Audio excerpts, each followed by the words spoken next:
Long time no see. So welcome to How Your Email Finds Me. Cat's out the bag. I am studying at university in the UK. Yeah, I know. What can I say? I'm becoming a critical thinker, analyzing things, reading papers. So far I'm enjoying myself, but I am definitely craving the 6-lane highways. And, you know, I look around and I'm like, where's all the obesity guys? So I'm kind of missing that. Oh, forgot I did that. Whoa. So I'm learning how to use PowerPoint, guys. I'm having the time of my life here. It's very titillating. It's like so exciting. Like, can we go back? Back. Watch this.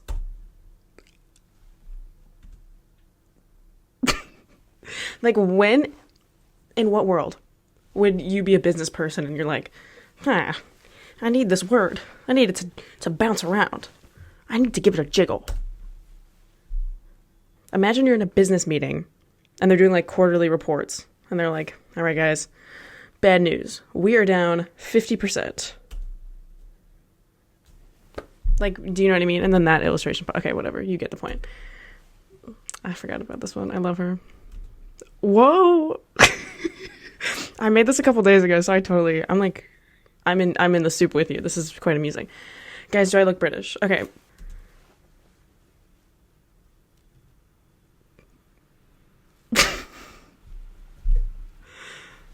So this is me.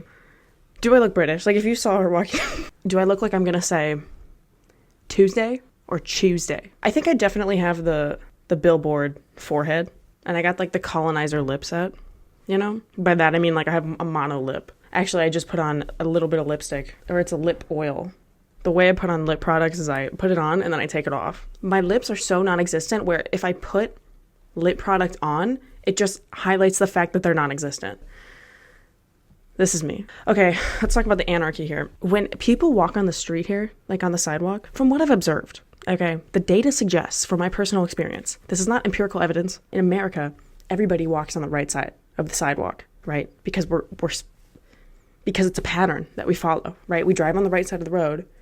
So when you're walking, you stick to the right side. These people, they walk on whatever side of the road they see fit. It's fucking insane. It drives me fucking crazy. It doesn't make any sense. How? You guys have like 2-point-something billion people under the boot of the Commonwealth, and you can't pick a fucking side of the street or the fucking side of the sidewalk to walk on? I think a big reason why it makes me so mad is because somebody else will be walking on the same side as me. And then I'm like, oh, yeah, I'll go to the other side. I'm so sick of it. I'm too passive. I'm too submissive.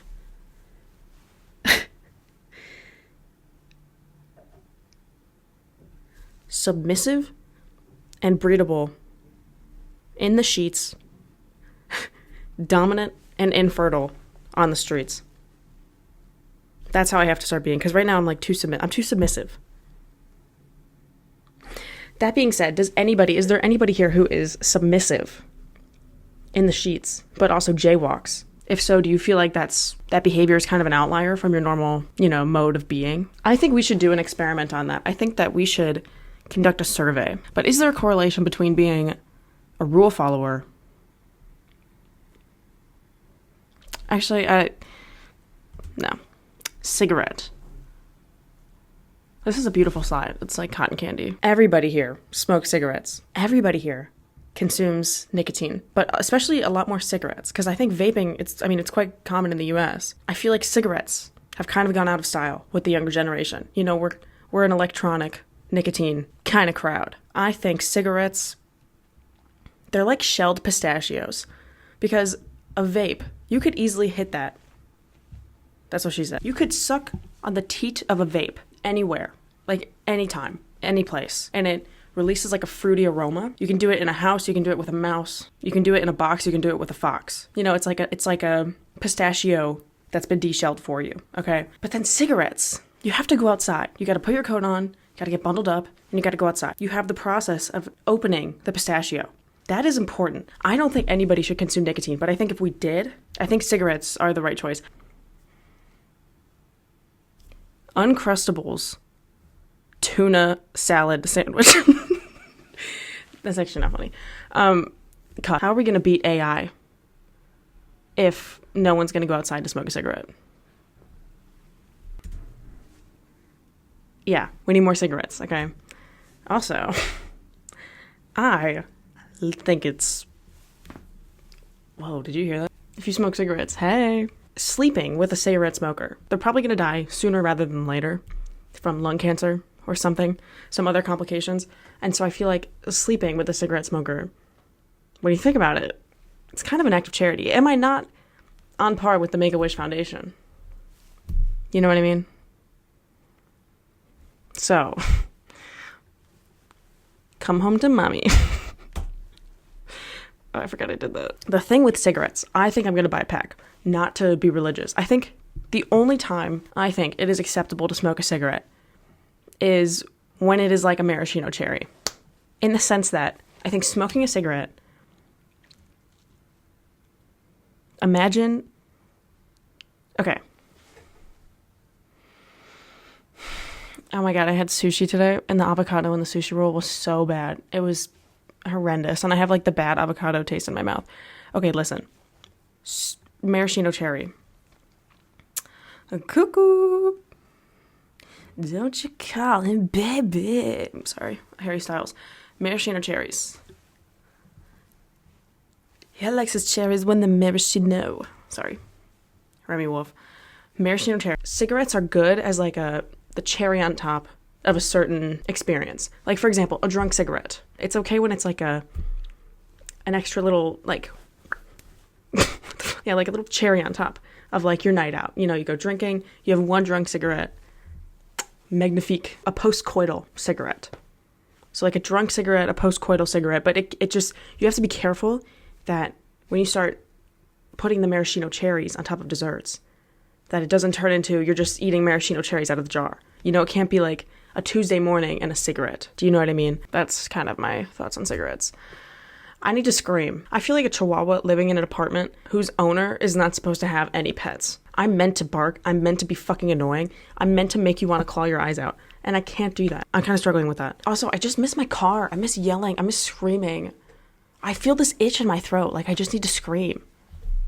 And no one will let me. Can't I just holler? Can I not just scream and shout and let it all out? Is that too much to ask? They just don't get women here. So I'm kind of struggling with that, but we'll get there. Okay. I think I got hungry when I was making the slides and I just wrote whatever happened to eating, bro. I mean, we still do it. Okay, anyways. Google dinosaurs and paleontology improv. Also starfish, how do they move? So I've been wondering, what is the difference between paleontologists and improvisers? You know how they do those like prehistoric things where it's like Planet Earth but for the dinosaurs and they show you what life with the dinosaurs was like? Those kind of piss me off because I'm like, first of all, how the fuck do you know what these look like? How do you know that they made this sound? There was a scene in this documentary of Tyrannosaurus Rexes just fornicating. How do you know? How do you know that's what it looked like? Also, perverted. You're looking at bones. You are looking at fossils. You look at the pelvic bone of this dinosaur and you're like, I know exactly how they made babies. That's just ridiculous. How do you know they all didn't have feathers? How do you know they made those sounds? Also starfish, like how do they move? And is it not like gambling? Not starfish, but the dinosaurs. Because I actually don't remember this thought as well. Paleontologists, they're just making educated guesses. Are they not? They're like looking at the bones and they're kind of like, and the evidence around it. And they're kind of like, you know what I mean? Our hypotheses, not just like gambling.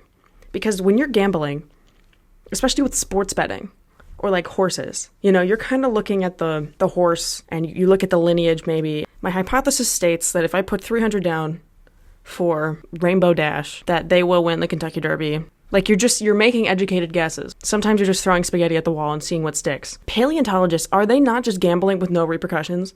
Because you're just saying, you're looking at a Tyrannosaurus Rex and you're like, I bet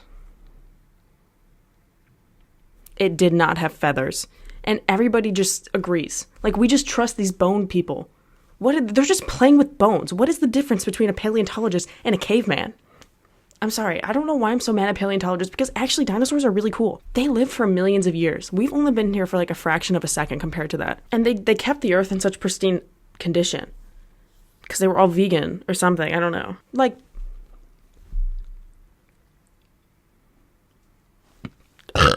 Do you know what I mean? But I struggle to see the difference between science and gambling. You take somebody who's addicted to gambling, you give them like a basic science experiment, they're going to become addicted. You know, you tell them to create a hypothesis of what will happen if you put a sugar cube in carbonated water versus if you put a sugar cube in hot water, like which one will dissolve faster. You know, you tell them to place a bet on that, and they're like, my educated guess says that the hot water will dissolve the sugar cube faster. And then they win. Like, they're going to be... I think I could cure gambling addiction with the power of science. I don't know why Bill Nye hasn't done that, but whatever. Okay, that's it. So let's Google, how do paleontologists know? And why do we trust them? Is there a recipe for recreating a dinosaur's appearance? Oh. Ooh. So Darren Naish, a vertebrate paleontologist specializing in reevaluating dinosaurs, says, quote, I think it's really anti-scientific. Okay. I think it's really anti-scientific, anti-intellectual, and misleading when you get these memes where people say, we don't know what Tyrannosaurus Rex looks like. For all we know, it could have been like a giant sparrow. And it's like, no, it wasn't like that. We know for sure. What? Yeah. Yeah, who would think that a Tyrannosaurus Rex had feathers? What can I say? Becoming a critical thinker, analyzing things, reading papers. Ooh, they have mummified organic tissue. Yummy. Oh, I didn't know that. So there are a lot of bits of specimens there are lots of mummified bits and pieces of skin from the dinosaur era. Wow. What sturdy collagen these guys had. Oh my god, guys, new trend. Eating mummified dinosaur skin. Don't tell Gwyneth Paltrow. Okay, but when the fossil and organic tissue material is not available, paleontologists and paleoartists, they use anatomical comparisons between dinosaurs and living animals who have descended from them, a phenomenon known as phylogenetic bracketing. It says, for instance, scholars know exactly where T-Rex falls on the technique's branching trees, bracketed by crocodiles on one side and birds on the other. Wow. My family tree is bracketed by alcoholics and golfers. So experts have even made maps of different skin types throughout dinosaur evolution in order to make predictions for species without preserved skin available. They can also use depressions, creases, and impressions of blood vessels from the surface of bones to help them deduce the type of skin that appeared on top. Wow. Okay, sorry to the paleontologists. Okay, what is this painting? Is he going to heaven? I still think it's like gambling, though. But the thing is, these guys are protected by the fact that these dinosaurs went extinct, so they can gamble all they want. And it's like no harm, no foul, but I'm on to you. I still think it's fishy. And I still think, like, why do you care? Do you know what I mean?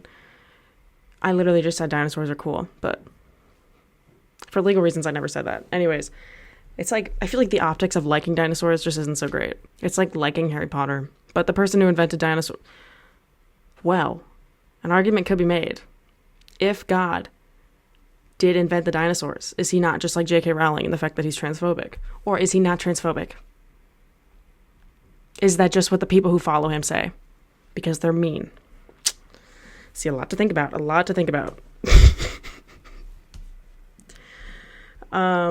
It's because the people are mean, by the way. A sea star? What the fuck is this?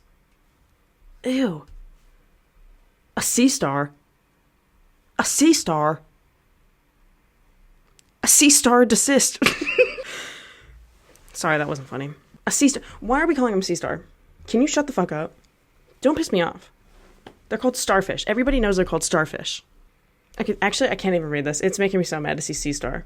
Can I just go to the AI? How do starfish move? The marine invertebrates, also known as sea stars. Bro. They lift their bodies off the ground with their tiny tubular feet to move across underwater surfaces like rocks and sand. Can we watch a video?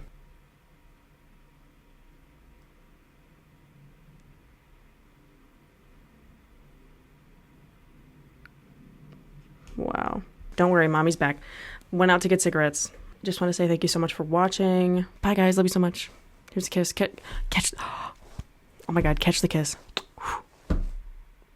Okay, now blow me one. I feel really rusty.